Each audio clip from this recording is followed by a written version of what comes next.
outcome measure. Dan korang kena pilih salah satu saja. Korang tak boleh buat dua-dua kepada orang tua tu.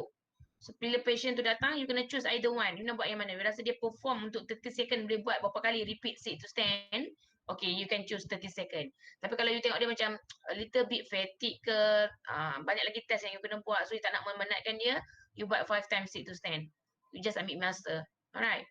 So, muscle strength upper limb. Untuk upper limb pula, you guna hand grip strength test. Okay, you guna JAMA hand grip dynamometer. You grip, you measure dia 90 degree yang protokol tu. So buat yang tu dan juga 30 second arm curl task. Arm curl, bukan curl arm terbalik tu. 30 second arm curl task. Sorry. So dia ambil dumbbell pun pemberat dia ada beza untuk lelaki dan perempuan. Nanti kita pergi Ni untuk strength. Untuk balance, nampak tak? Sini banyak sangat balance. Tapi tak suruh you buat semua. You kena pilih salah satu. Okay, balance. Kita ada dynamic balance test. Kita ada narrow corridor walk test. Kita ada ABC scale. Kita ada MFES scale. Ini dalam segi, dia campur questionnaire. Okay, dari situ sebelum saya lupa, bila you nak buat subject objective measurement, dia akan ada dua kategori. Satu dari questionnaire, okay, dari segi questionnaire. Satu lagi dari segi performance based. Performance based outcome measure. Okay, performance based outcome measure yang you touch patient, you suruh patient buat test. Dari segi questionnaire, you bagi questionnaire, suruh dia jawab self-reported. Dia sendiri yang jawab. Kalau dia tak clear, dia tak mampu, dia tak faham, dia tak nampak, you boleh assist dia jawab soalan.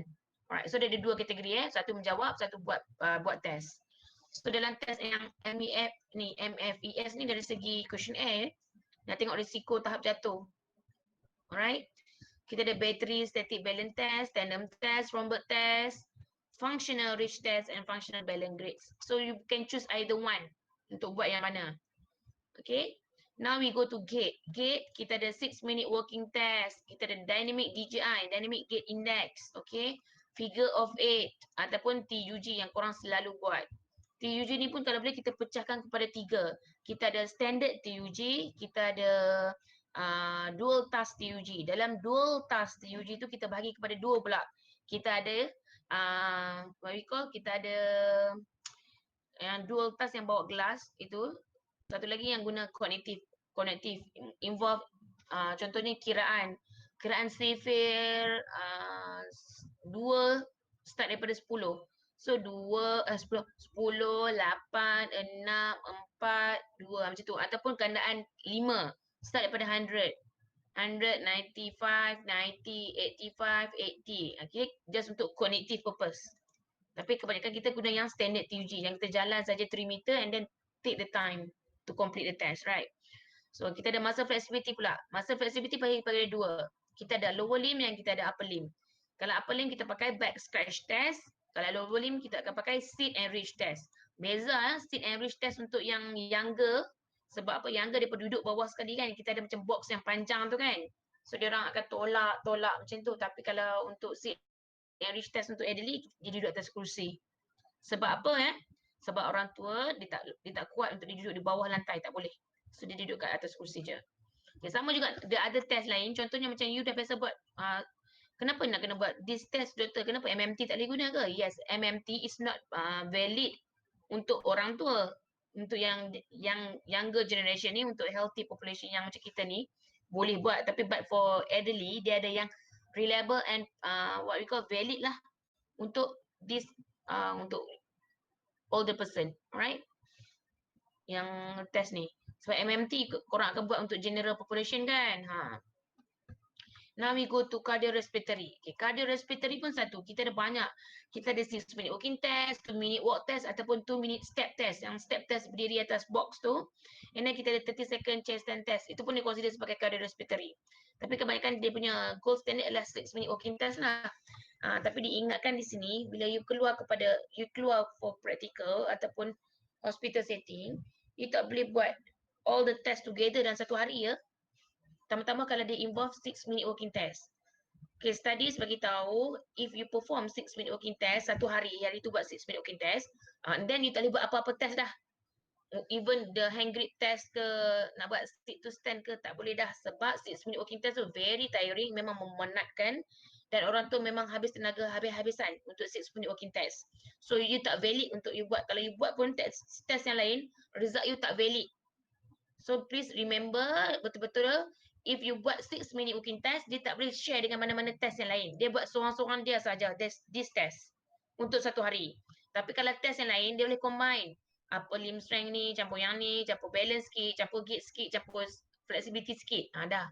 Tapi jangan involve yang 6 minute walking test. Dia kena seorang-seorang buat sahaja untuk satu hari tu. Alright. Ha. Kalau kita buat sebelum kita buat 6 minute walking test, boleh ke tak boleh juga? Tak faham macam mana? Kalau kita buat test yang lain tu sebelum kita perform 6 minute walking test pun tak boleh juga. Maksudnya memang sehari Tak tu memang boleh. kena. Yes.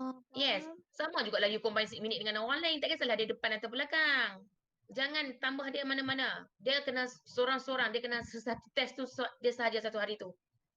6 minute walking test penat. You nak ajar dia untuk 6 minute berjalan. Nak bagi dia kenal dulu dia punya distance. Dah dia tahu dia punya step dah. And then you kena buat kat dia 6 minute. Kita buat 6 minute walking test pun dapat berapa meter? 400, 300 meter lebih. Penat kan berjalan kan? Apatah lagi orang tua. 250 macam tu. You 250? Hmm. Alright. So clear. Dari segi questionnaire pula, kita akan ada questionnaire dari segi quality of life. Kita ada SF12, SF36, kita ada patient health questionnaire, PHQ, kita ada functional health assessment, ada banyak lagi kalau you boleh Google lagi, banyak lagi yang keluar. Dan kadang-kadang dia punya questionnaire ni dia spesifik kepada golongan tertentu. Okay?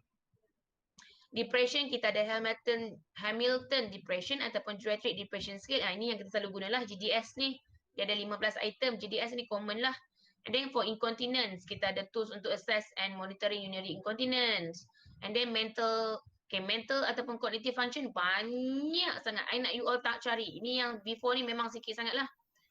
Okay, kita ada mini mental state examination, MMSE. Kita ada mini COG, kan? Kita ada cognitive assessment untuk dementia. So banyak. Untuk cognitive function questionnaire banyak. So you can add on here. Banyak lagi selain benda ni. And then kita ada exercise self-efficacy. Yang ni tak ada apa. Ini just nak tengok dia punya apa? Adherence towards exercise. Okay, efficacy. And then level of physical activity. Kita nak check guna apa? Sama ada guna PACE, Physical Activity Skill for Elderly. Yale Physical Activity Survey. Dia ada banyak survey. So, ni contoh-contoh dia. So, saya cakap tadi yang sit to stand kan. Okay, kenapa kalau korang perasan, kenapa orang tua dia kena arm cross untuk dia naik duduk. Dia buat nak buat sit to stand ni. 30 second chair stand test. Kenapa? Sebab takut dia pegang kat kerusi untuk bangun. Kalau dia pegang kat kerusi, apa dia jadi?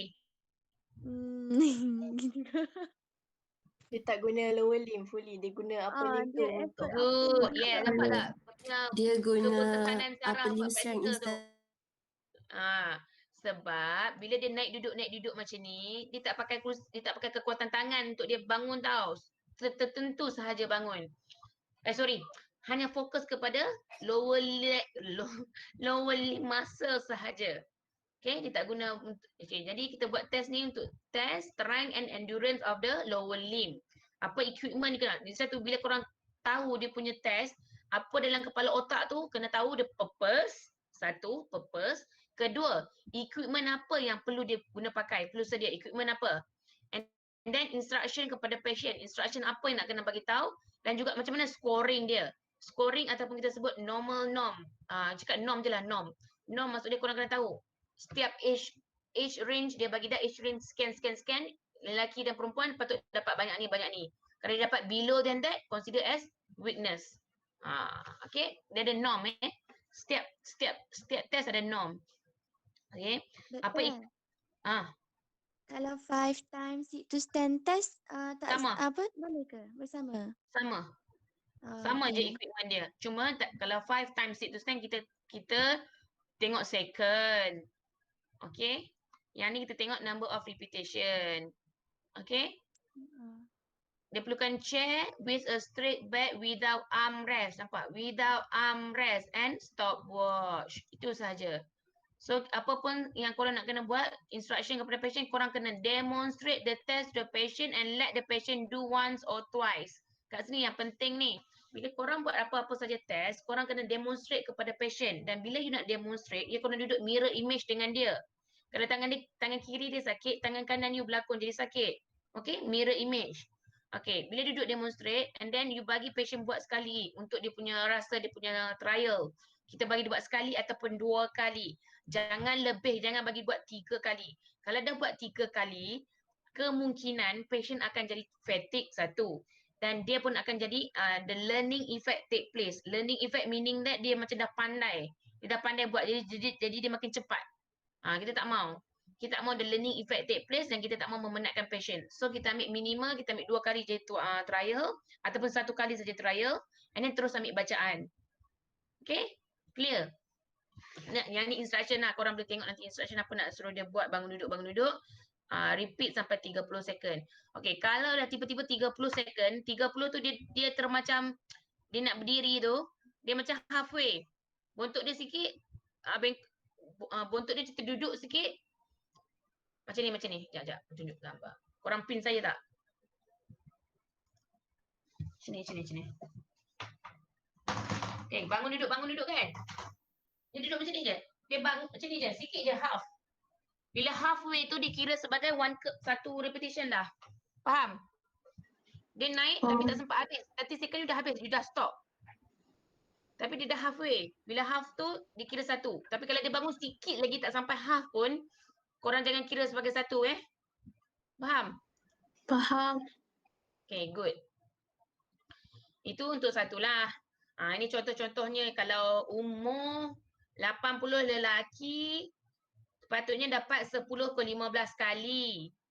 Bangun duduk, repetition. Tetapi kalau dia dapat kurang daripada 10, you cakaplah, pakcik, umur pakcik sekian, patutnya pakcik dapat 10. Tapi pakcik tak dapat 10. Pakcik dapat 2 saja. Maksudnya lemah sangat ni pakcik. Macam tu. Tapi kalau perempuan umur 80 ke 84, range dia dalam 9 ataupun ke 14. Okay, 9 ke 14 repetition. Kalau dia dapat below that, you cakaplah dia very weak lah. Okay, ini yang saya cakap tadi, dia punya norm, standard norm. Okay. Okay, lagi satu, kalau you nak tengok apa-apa pun buku, you tengok dekat Rickley and Jones ni. You type je Rickley and Jones, you pergi dekat Google, you type je Rickley and apa ni, Jones test. Dia akan keluar lah semua senior citizen fitness test. Oh sorry. Ni kot yang bagus. Yang bawah ni. Sekejap ya. Dia buku kot tak silap I ataupun PDF. Nampak ni.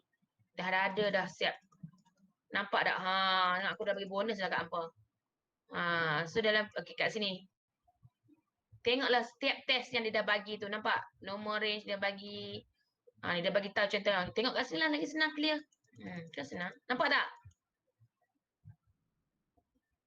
Nampak tak? Nampak. So ambil 30 second chair stand test, sit to stand. The purpose dia to assess lower limb strength. Sudah. Okay. And then description dia, number of full stands. Dia kena full stand that can be completed in 30 seconds with arm folded cross chest. Tapi kalau dia halfway, lepas daripada halfway kira-kira. Tapi kalau tak sampai halfway, jangan kira. Setengah tu kita nak stopwatch dia kan, 30 second tapi dia tergantung bentuk dia. So kita kira lah, kata kalau lebih. Alright. Okay, ini contoh arm curl pula. Apa tu arm curl? Okay, arm curl to assess upper body strength needed to performing household and other activities involving lifting and carrying things such as groceries. Okay, satu kalau kita nak jatuh pun orang tua, kan tak refund untuk jatuh falls into the ground lah, macam tu lah kan. If tangan dia kuat, dia boleh grab dekat atas, dia tak sempat jatuh, so selamat tak dia? So pentingnya kekuatan tangan sebab kebanyakan studies dia akan cerita tentang kekuatan kaki, gait kaki je dia fokus, dia lupa tentang tangan. Tangan pun membantu sangat-sangat. Kalau orang tu nak jatuh, dia sempat capai, dia sempat grab, dia tak consider sebagai jatuh, betul tak? So kekuatan tangan sangat penting. Cakap macam tu kat pakcik, setengah pakcik tu tak peduli sangat tentang tangan. Okay, ini yang penting number of bicep curl that can be complete in 30 seconds holding a hand weight Kalau 5 pound untuk perempuan, convert lah kalau kilogram dalam 2 kilo. 2 kilo untuk perempuan dan 4 kilo untuk lelaki. 3.6 ataupun 4 lah kan. Mana ada 3.63 kan. Kalau dumbbell tu ada dalam bentuk pound, dah ambil 5 pound untuk perempuan, 8 pound untuk lelaki. Okay, boleh? Beza nah, beza. Okay, kalau tak ada pound, you kena convert dalam bentuk kilograms lah. 2 kilo dengan 3 kilo ataupun 3 ataupun 4 kilo lah. 3.6 tu dah convert ke dalam 4 lah kan. Macam tu seakan-akan. Alright. So semua tu kena buat kalau less than 11 ke using correct form of man and the woman itu consider sebagai weakness of the upper limb. Okay. Dan kalau boleh hand grip strength tu sangat penting lah. You ambil jama, hand grip dan anemometer. You compare juga left and right. Okay, jama. Tak jama, pernah tengok tak jama, hand grip dan anemometer? Pernah. Ada yang tak pernah. Doktor nak tanya, Hmm. doktor contoh outcome measure ni kan Ni. kalau kita ambil sebelum exercise, lepas tu after exercise kita kena buat lagi ke outcome measure ni? Nak tengok Dah. finding. Okay. Selalunya kalau effect of exercise, kita as early as 4 weeks baru nampak perubahan. Tetapi kalau dalam one visit tu 1 hour, boleh dapat perubahan kalau untuk strength boleh sikit, setakat beza 1-2 je. Contohnya dia buat sit to stand tadi dapat 10, lepas habis exercise you bagi treatment 1 hour tu dapat 11. Okey. Agak-agak okey. And then apa yang you boleh assess lagi, reassessment dari segi swelling ataupun dari segi VAS, pain scale. Betul tak? Kalau macam 6 minute walking test jangan melampau lagi lah, check test lagi jangan. Sebab dah penat. Okey, kalau hand grip jama pun boleh lagi sebab benda tu macam simple je. Okey. Tapi yang macam banyak-banyak test tu yang involve gait, involve apa-apa jangan lagi. Sebab kalau you nak buat reassessment, it's impossible within 1 hour visit you boleh improve semua benda. You faham tak maksud saya? Faham. Unless dia datang, you buat measurement and then the following weeks dia datang, you measure lagi sekali, is okay. Itu baru nampak dia keberkesanan dia. Macam baguslah keberkesanan sebab dia buat exercise di rumah. Kan? You kena. Alright. Alright, thank you doktor. Ni 6 minute walking test tadi untuk cardiorespiratory endurance. Okay. Perkataan endurance, cardiorespiratory endurance, aerobic endurance, exercise capacity, selalunya akan use interchangeably, the term tu. So consider sebagai 6 minute walking test juga, okay? Dia important untuk walking distance, climbing stairs, shopping and bla bla bla bla. Okay? Dan kalau boleh, 6 minute walking test ni, dia memerlukan ruang yang sangat luas lah, yang panjang. Nampak tak? Dia perlu walk berapa meter that can be walk in 6 minutes around 45.7 meter. Okay. Pergi sampai hujung, patah balik. Pergi hujung, patah balik. Berapa circle dia boleh pergi. Less than 350 yards for men and women considered sebagai risk zone. Okay. Ataupun kalau itu yang perlukan space yang besar lah kan. Kadang-kadang kita suka jadi excuse. Oh, dekat hospital ni tak ada space lah doktor. Tak boleh buat lah 6 minute walking test. Endurance ni tak boleh check lah. So macam mana? Doktor nak tahu, doktor semua tanya, boleh pergi toilet sendiri tak? Dia boleh jalan sampai ke toilet tak? Macam tu kan. Tapi the best thing is korang boleh guna ni. 2 minute step test. Tak perlu ruang besar-besar pun. Duduk dia dengan depan dinding je. Tetapi you kena measure apa? Parallel dia punya kepala lutut dengan dinding tu. Macam mana nak buat? Number of full steps completed in 2 minutes. Raising each knee to point midway between patella and iliac crest. Siapa duk mintik ni? Okay. Di tengah-tengah midway between patella and the iliac crest. Score is the number of time right knee reach the required height. Okay. Perlu dapat lebih kurang 65 steps. Nampak dah ni? Dia measure dulu antara kepala lutut, dia ambil lutut, patella, dia dengan iliac crest, tengah-tengah tu. Lepas tu dia label, dia tanda dekat dinding.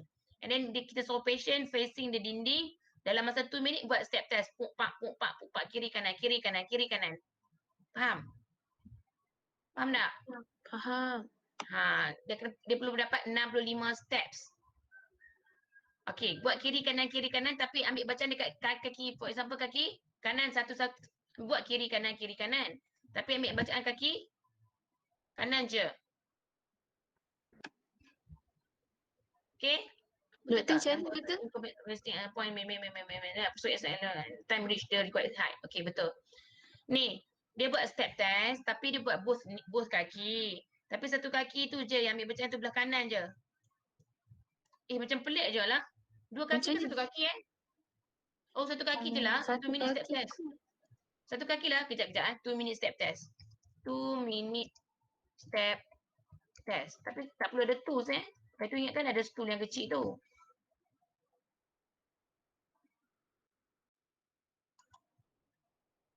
Alah, keluar ni pula. Word. Sekejap ya. Patient next measure the height of the iliac crest and patella and mark it on the wall and then piece tape on the wall and have distance between the two. Okay, dah faham. Menu signal go, patient do tapi tak payah running. Raising each knee to mark on the wall as many times as possible in 2 minute period. Oh, dua-dua kaki. Okay. Only count the number of time on the right knee reach the required height. Okay, betul lah. Okay, buat dua-dua kaki. Nampak tak? Korang nampak tak? Nampak. Oh, jadi besar sangat ni, Dek. Saya nak tekan apa? Doktor, Saya nak tekan apa? doktor kurangkan tu kot. Ke bawah. Point. Dia hilang. Okey, tak apa. Okey, buat dua-dua kaki tapi ambil kaki kanan saja bacaan. Faham tak? Only count the number of time the right knee reach the required height. That is the score. Okay? If the proper knee height cannot be maintained, ask the participant to slow down ataupun stop until, okay, dia kena buat dapat juga. Okay, buat dua-dua kaki. Faham? Mana tadi dah? Mana gambar apa? Mana gambar apa? Ni gambar saya. Kenapa gambar saya keluar sorang-sorang ni? Doktor pin doktor punya. Sebab doktor pin kat doktor tadi. Okey, jadi buat dua-dua kaki. Kaki kanan saja ambil bacaan berapa dia punya boleh naik tu. Faham? 2 minute step test. Right. Ambil ukuran iliac crest, ambil ukuran patella, tengah-tengah antara dua tu mark dekat dia punya dinding. Letak tape. Tape yang colour supaya dia boleh nampak lemak. Dia kena angkat tinggi mana lutut dia. Okey, bagi dia satu trial. Buat sekali dulu trial and then measure balik. 2 minit. Faham? Doktor, kira dia kaki kanan je. Lepas tu buat kaki kiri juga ke macam mana? Ni, dia stepping lah. 1, 2, 3, 4, 5 sampai 2 minit. Dia buat je Okey. lah stepping tu. Tapi kita ambil bacaan kaki lutut je lah yang kena kat dinding. Okey, faham. Okay. Right. 2 minute step test. Okay. Kenapa kita nak guna dia? Sebab dia kata space limitation or whether prohibits taking 6 minute walking test. Tapi apa pun yang paling terbaik dia punya gold standard adalah 6 minute walking test. Tetapi dia beri pilihan kalau tak ada space ataupun keadaan cuaca yang ni, korang boleh ambil guna 2 minute step test. Next, we go to chair sit and reach. Ni saya cakap ni, chair sit and reach. Ni korang tua kan duduk kat kursi. Kalau kita yang muda, kita ada chair sit and reach yang box tu kan. Korang perasan tak? Korang pernah buat tak chair sit and reach test? Yang Sekolah tu ke doktor? waktu kat sekolah tu. Yang macam box yang panjang tu. Pernah. Ni. Nampak tak ni? Pernah. Tapi orang tua boleh duduk macam ni tak? Tak boleh. Tak boleh. Jangan sesekali paksa dia suruh dia duduk bawah lah dia tak boleh nak bangun. Lepas duduk tak boleh nak bangun dah. Nampak tak ni?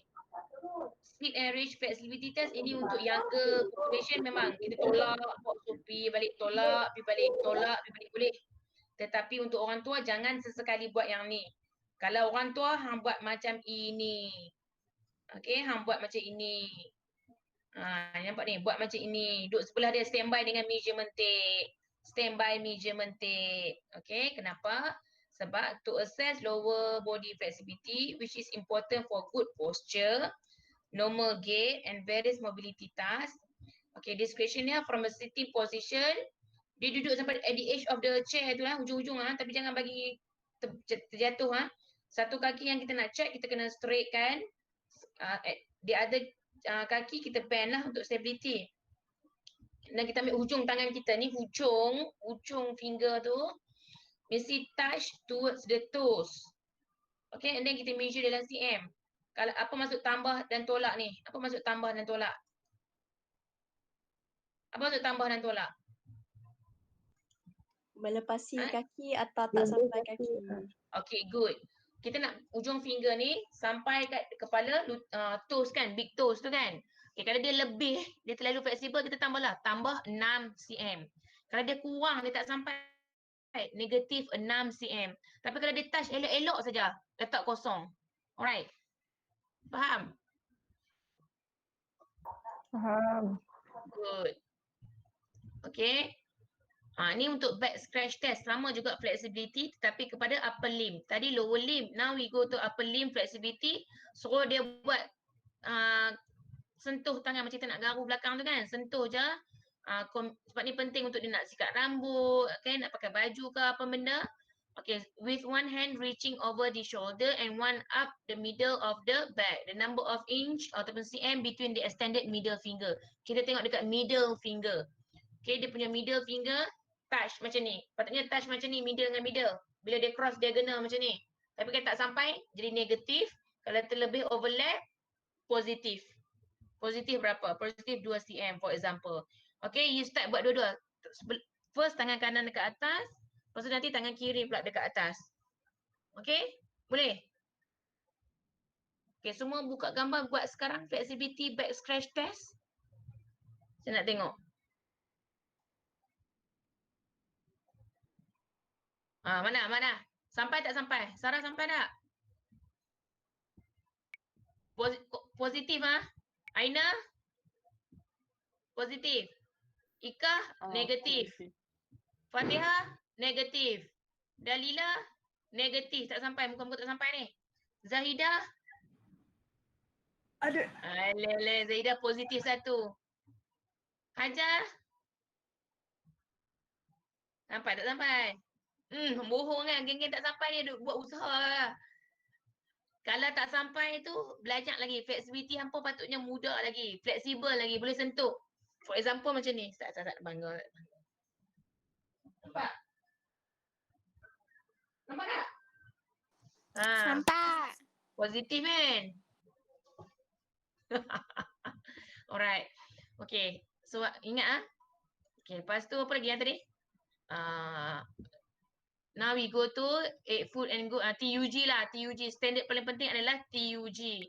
TUG korang perlu chair, perlu stopwatch, perlu cone, and then suruh dia berjalan, pergi balik dan duduk. Masa dia time to complete the test start daripada dia bangun. Number of second required to get up from a seated position, walk 3 meter, then turn and return to seated position. Dia duduk baru you stop the watch. Okay? Dia patutnya kalau lebih daripada 14, high risk lah untuk jatuh. Kurang daripada 14, okay. Tapi dia ada perbezaan, ada yang bentuk 9, ada kata 11, ada kata 14. Okay? Untuk TUG. Ini yang penting-penting lah. Ini yang outcome measure yang sangat-sangat penting yang korang kena hadam macam your fingertips lah benda ni. Tapi dia ada test yang lain-lain tu korang boleh tahu sikit-sikit lah. Alright? Contohnya mana tadi? Apa lagi yang dia tunjuk kat sini? Okay, ini 5 time. Okay, 5 time pun sama. Yang I cakap tadi 5 times sit to stand tu sama juga dia punya ni, tetapi bacaan dia berbeza. Kalau umur 60 patut dapat 11.4 second, tapi makin berumur dia makin bertambahlah second dia. Okay, nampak tak? Second makin bertambah. Okay? Okay, ini protokol untuk hand grip strength. Nampak tak dia duduk 90-90? Tangan dia mesti betul kepit. Jangan ambil kebanyakan saya tengok student, dia guna hand grip ni dia letak atas meja. Siapa cakap letak atas meja? Jangan. Suruh dia grip. Bila dia grip ni, all the muscle facilitate kat sini. Kat sini. Nampak dia punya bicep pun kacau, dia punya forearm muscle pun ni, hand grip pun kat sini kuat. So dia kena duduk dalam keadaan 90 degree macam ni, tangan, grip dia punya ni. Okay? And then you kena demonstrate dulu kat patient as usual, and then kena grips. Ni dia punya interpreting result. Males patut dapat berapa kilo, females patut dapat berapa kilo. You boleh tengok lah. Okay. Ni contoh budak PJJ hari tu dia buat, saya minta dia orang buat. untuk bicep curl 30 second. Okey, dia beza untuk yang bicep curl, cara pegang ni, cara pegang bicep. Cara pegang bicep. Cara pegang dumbbell. Macam ni, macam ni, macam ni. Berbeza untuk otot, 3 jenis otot. Okey, siapa tahu? Bonus cepat. Bicep pegang macam mana? Show me. Ambil betul ayam. Supinate. Ya, dalam situation. Okey. Kalau tegak pegang macam mid pro ni, Brachioradialis. yang ni,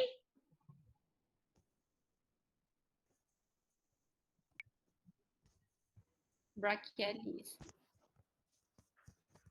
bohong apa ni. Nama masa Asian pun. Mana tadi? Mana tadi? Okay, this one nampak tak? Dia pegang. Okay, lagi satu kan. Elbow must be straight. Starting extended elbow. The bicep muscle dia mesti keadaan supination. Dia naik, dia first satu curl. Dapatlah full satu curl. Okay, and then dia down. Okay, kalau untuk extensor carpi radialis dia kata ni. Nampak? Okay. Dia naik full. Kalau untuk brachioradialis yang mid prone tadi. Naik. Okay. Tapi kita untuk bicep kita buat standard je supination tu. Alright. Just nak make sure kalau 3 jenis ni pegang. Kadang-kadang patient tu pegang salah. Kita kena ajak patient cara pegang. Pakcik pegang macam ni naik atas ni. Tu turun balik. Turun boleh kot ni. Turun boleh kot ni. Tapi masa naik atas, tangan mesti supinate naik atas. Turun boleh macam ni. Turun boleh. Angkat. Turun. Angkat. Turun. Okey, boleh? Nah, faham nah? Okey. Doktor nak tanya, Ha. kalau untuk yang arm curl tu kan, Ha. kan dia dah bagi berat perempuan guna 5 pound, lelaki guna 8 pound kan? Ha. Kalau patient tak boleh dengan berat tu, kira kita tak boleh buat test tu ke ataupun kita boleh modified by kurangkan berat tu? Nah, itulah saya tak berani nak cakap ni. Kalau bagi saya, kalau tulis kat situ nak guna 30 second arm curl test, kita dah understood dalam kepala dah pakai berapa pound. Kan? So, kalau dia tak boleh buat, jangan buat terus. Okey, jangan buat terus. Sebab dia akan jadi tak valid. Bila hang buat, berat tak sama, repetition berapa curl pun tak sama, and then nak compare dengan norm, buat apa? Sebab norm tu hanya untuk standard berat. Faham tak? So, jangan buat terus. Okey doktor. Buat yang dia boleh buat dulu. Sebab nanti kalau you nak compare dengan norm tu dah amat standard siap dah untuk scan umur patut dapat banyak-banyak ni. Tapi dia tak dapat banyak ni. Kita tak boleh lah cakap sebab kita ubah, maybe sebab kita ubah dia punya berat lepas tu jadi macam ni kan. Betul tak? Tak boleh. So tak boleh nak compare dengan norm. So kalau tak boleh buat, tak payah buat langsung. Sebab protokol is protokol. Dia kena ikut sebiji equipment apa yang ni. Jangan memandai nak tulis buat remark pula kat situ. Patient using 1 kilogram apa-apa.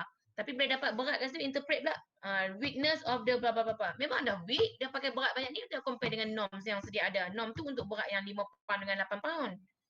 So jangan. Bagi dia kuat dulu pegang. So dia buat exercise apa yang boleh buat lagi ataupun buat hand grip dulu ke apa, tak apa, bagi lagi kuat. Then bila dia boleh mampu pegang, check lah dia punya 1 RM ataupun 10 RM, boleh ke tak, baru dia proceed dengan protokol.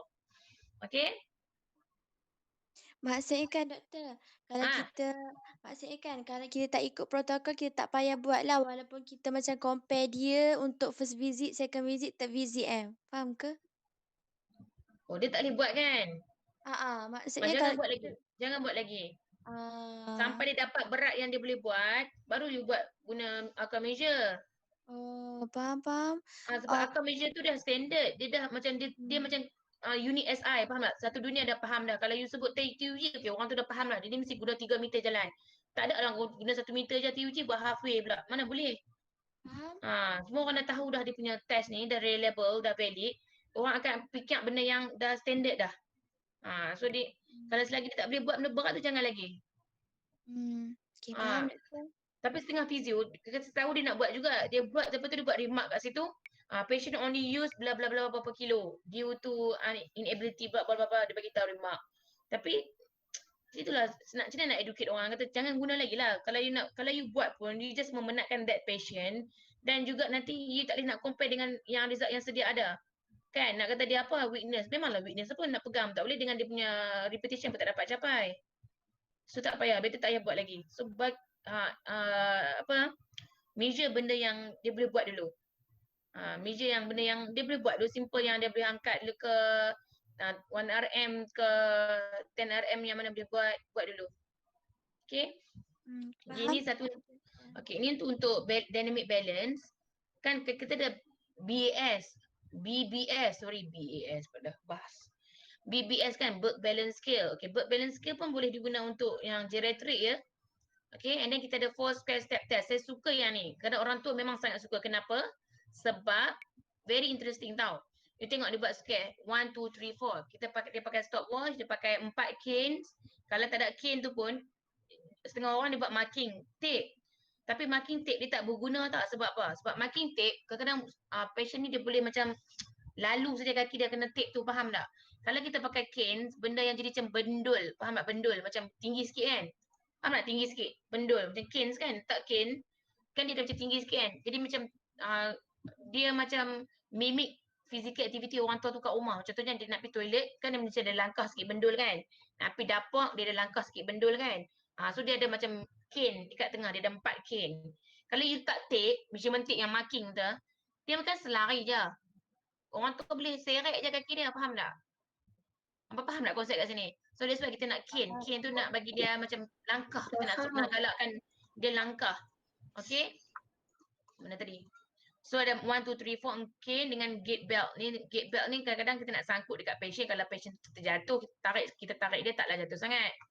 So sequence dia, standing dekat square number 1, facing square number 2, imagine direction is, okay. Lepas tu gerak 1, pergi kat 2, 3, 4. Lepas tu patah balik, 4, 1. Lepas tu patah balik, 4, 3, 2, 1. Kita buat clockwise and anti-clockwise. Okay, so you kena demonstrate dulu, cakap kat dia, cuba buat ni secepat yang boleh tapi jangan berlari.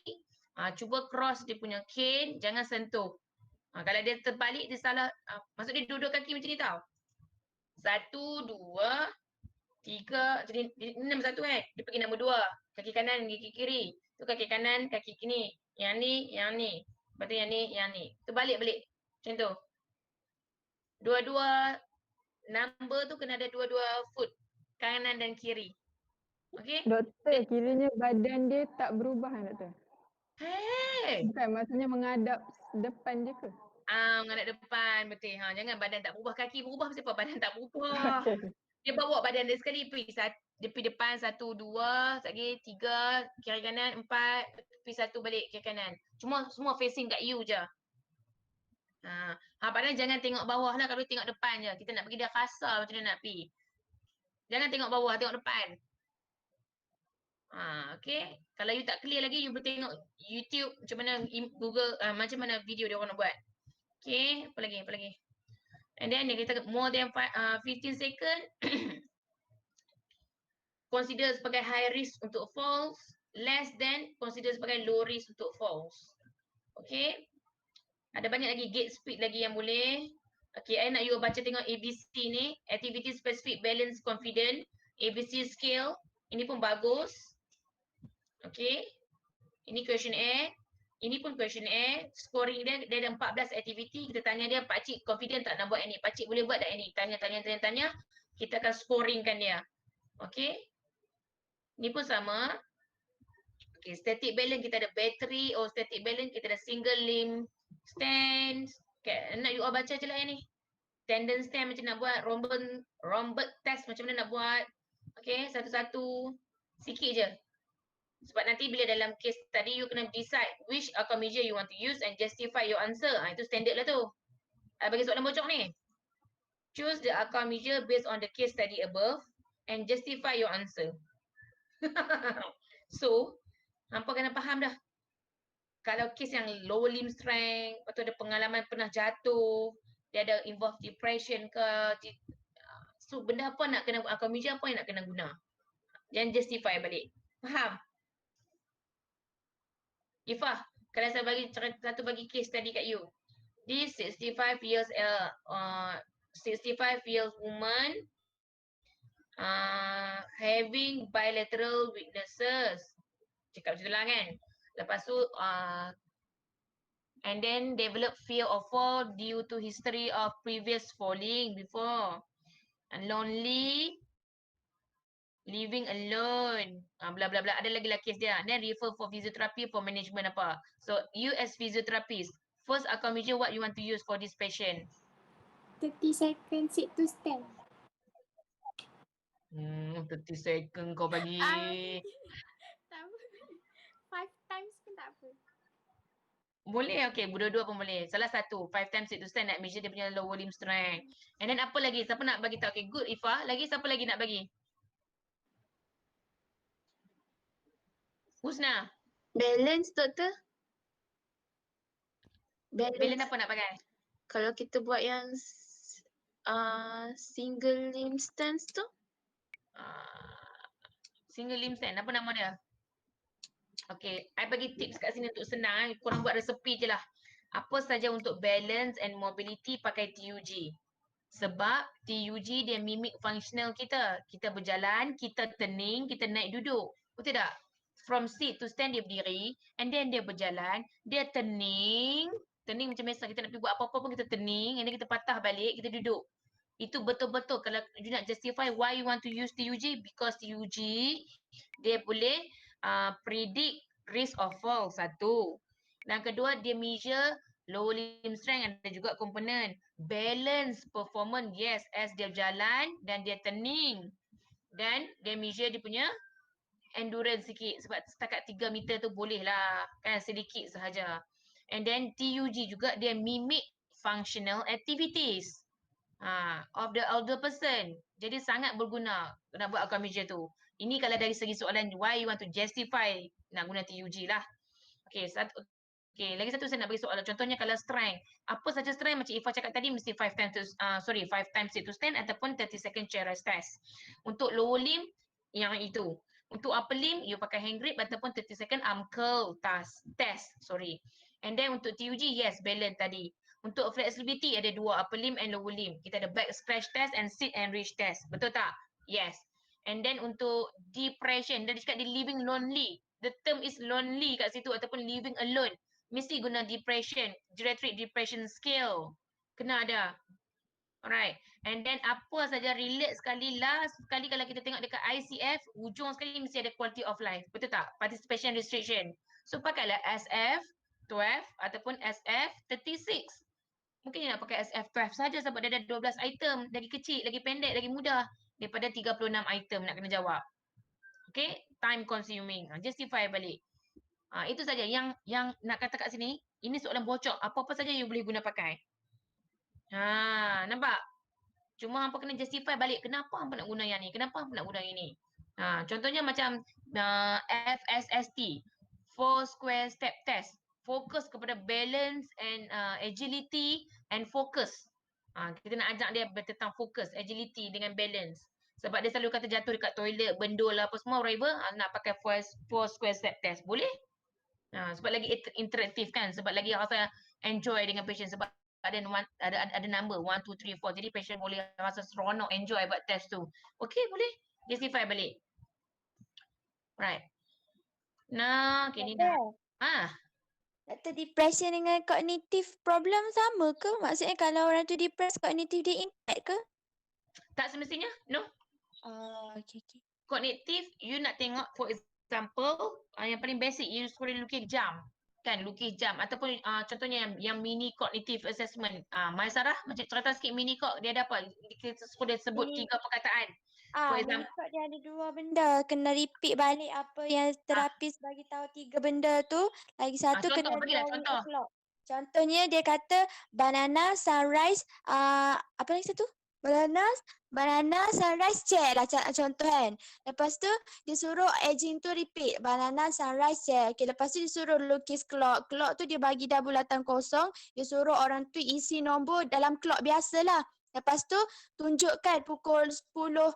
11.10 ke 10.10 macam tu lah. Lepas tu lepas dah siap drawing clock tu dia pun suruh lagi aging tu repeat semula perkataan yang dia cakap 3 tadi tu. Itu. Betul doktor? Ni kat sini saya tunjuk dia orang dah. Dia ada banyak version lah. Kalau nak cakap bahasa Inggeris susah, cakap bahasa Melayu pun boleh. Pisang, matahari, kerusi. Kan, apa-apa saja. Betul kita suruh dia buat clock, ni step 1. Dia suruh kita ingat, actually suruh ingat. At the end of the session pun kita suruh ulang balik apa. Pakcik ingat balik tak 3 benda yang saya cakap tadi? Tiba-tiba pakcik tu cakap nasi, kerabu, ayam. Salah lah. Cognitive dia impact lah. Okay, kalau drawing kat sini dia kata suruh dia lukis apa yang dia faham lah. So lukis jam kat sini. Lukis jam. Bentuk jam. Kalau dia buat jam tu salah, dia buat jenis jenis jam tak apa-apa macam ni. Contohnya kalau normal clock macam ni. 1, 2, 3, 4, 5, 6, 7 kan. Kalau abnormal ni tiba-tiba dia main lukis macam ni lukis lagi tak faham So you boleh consider lah sebagai abnormal. Abnormal clock ni consider sebagai point dia dapat sikit. Alright. Okay, ini salah satu lah. Dia ada banyak lagi cognitive assessment yang lain. Ini kita untuk mini clock. Yes, MMSE pun boleh diguna pakai. Cuma sekarang MMSE dah kena bayar. Okay. Mocha pun boleh. 20 je. Ayah saya buat dapat 20 per 30. Yang umur apa dah tu? 81. Oh, lama. Oh, tua juga ayah hang. Bagus juga lah. Tak apalah, 80 lebih dah. Ya. So yang ni kita ada. Okay, lagi satu kita ada MMSE dan kita ada mocha. Bukan mocha minum tu nah. Yang ni untuk demensia. Betul-betul untuk demensia. Tapi sebab, okay, contohnya kat sini. Nampak tak tak? Tak cantik nanti apa tengoklah Montreal Cognitive Assessment. Macam mana nak buat. So at least hampa aware. Kalau dalam soalan tu dia kata dia ni adalah demented people with age bla bla bla bla. Dementia. Dementia. Dr. Azliana ajar nanti dementia pakai muka. So hampa cuma nak tahu apa. Dia cuma ada kat sini. 1, 2, 3, 4, 5, 6, 7, 8. 8 dia punya item tentang visual spatial, naming, memory, attention, language, abstraction, delay, recall and orientation. And then dia total score per 30. Kalau normal mesti lebih daripada 26. Hampa cuma tahu yang tu. Kalau question A, yang paling penting dalam question A, hampa bukan nak kena hafal macam mana bentuk question A tu. Hampa hafal dalam tu ada berapa item.